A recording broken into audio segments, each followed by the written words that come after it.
चल दिए।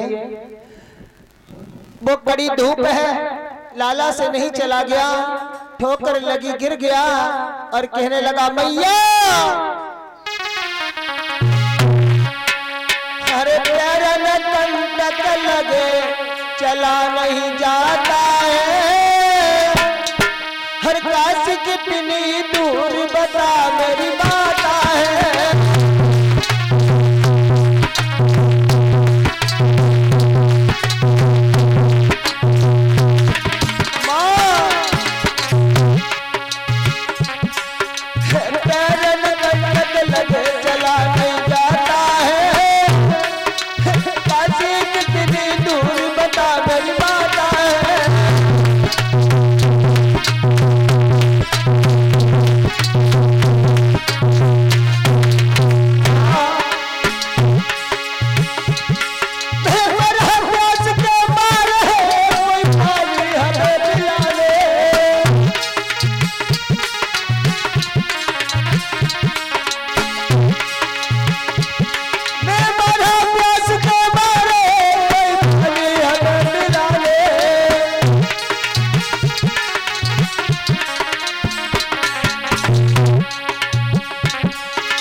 कितनी दूर और है लाला, बस चलते रहो। महाराज से पूछती महाराज क्या मैं पानी बोले ना, जहाँ तक हमारा ये राज्य है मैं वहाँ की कुछ चीज से हाथ नहीं लगा सकता। महारानी धीरज धारण करो। पहुंचे हैं काशी में, आवाज लगाई है काशी के लोगों हमारे 3 प्राणी यहाँ बेचने को आए हैं, किसी को खरीदना है सो आ जाओ। भाइयों ऐसा भी कोई समय आ जाता है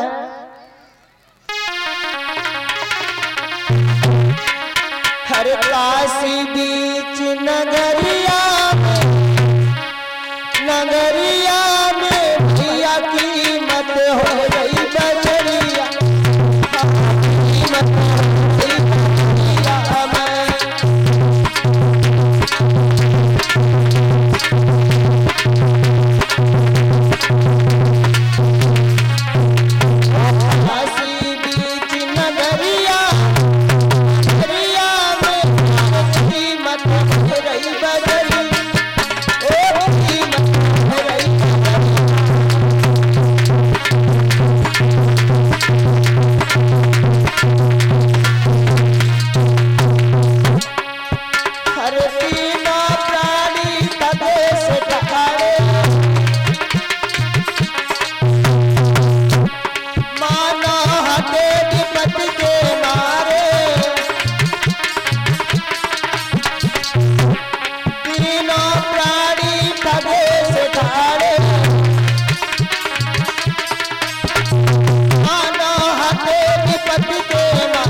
अब उन्हें लेने के लिए तब तक एक काला सा पुरुष आया, कहा भैया तेरा क्या मोल है? तो महात्मा ने मोल कर दिया इसका 20 भार सोना। महारानी ने पैर पकड़ लिए, महाराज रुक जाओ रुक जाओ महाराज, क्यों?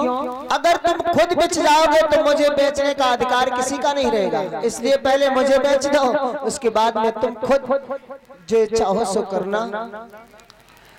भाइयों, मैया सोचने लगी है, हे भगवान, एक वो समय था जब मैं अपने आगे किसी का दुख नहीं सह सकती थी, उसका साथ दिया करती थी, और आज मेरे दुख को बांटने वाला यहाँ कोई नहीं है।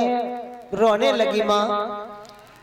राजा की आंखों में आंसू आ गए। हे भगवान, दुनिया में कोई कितना भी क्रूर आदमी हो अपनी पत्नी को नहीं बेच सकता।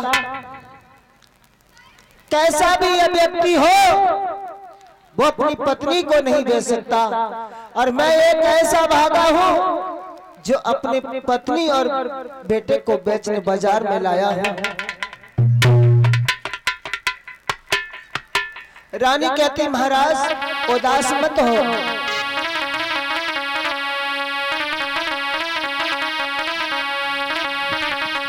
कि इस तन पर है अधिकार तुम्हें। महाराज, इस तन पर है अधिकार तुम्हें, टुकड़े टुकड़े करवा दीजो।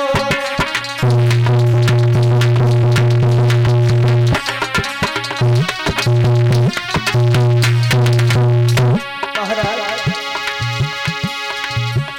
इस तन पर है अधिकार तुम्हें, टुकड़े टुकड़े करवा दीजो।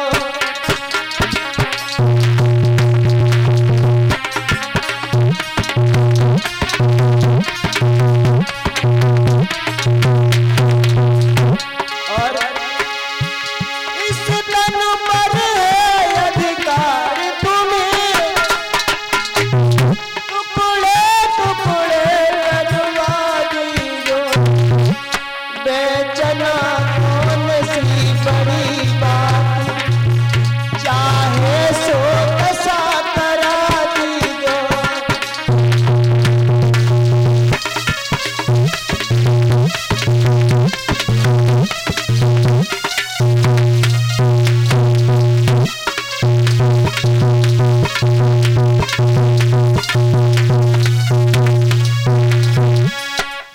महाराज, तुम्हारे अर्धांगिनी हो, तुम अपने हाथ से कुछ भी कर सकते हो। तो इतने में एक वेश्या आ गई और कहा, इसका क्या मोल है?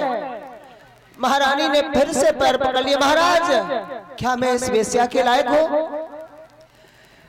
क्या एक पतिव्रता पत्नी वेश्या के घर जाएगी? और फिर रोने लगी। इतने में एक ब्राह्मण आ गया, उसने उसका मोल कर दिया।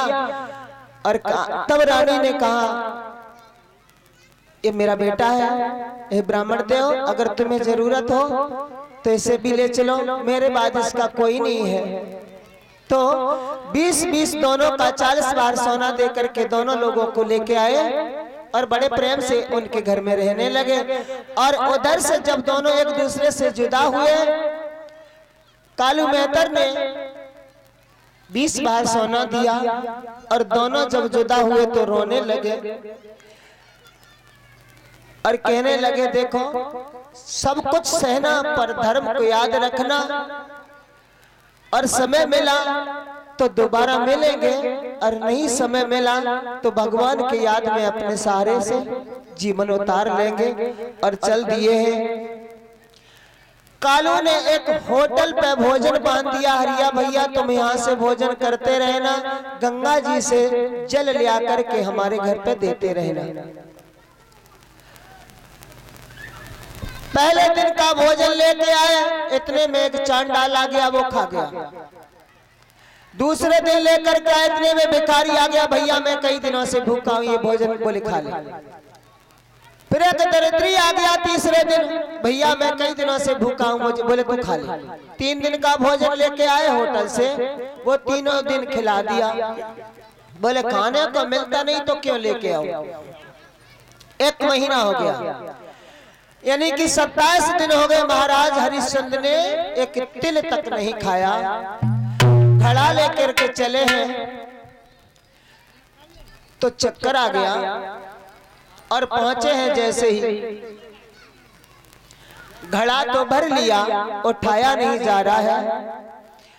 तो महारानी आई और वो भी उसी समय जल भरने के लिए आई।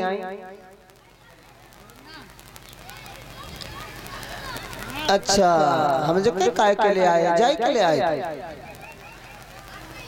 बूंदी के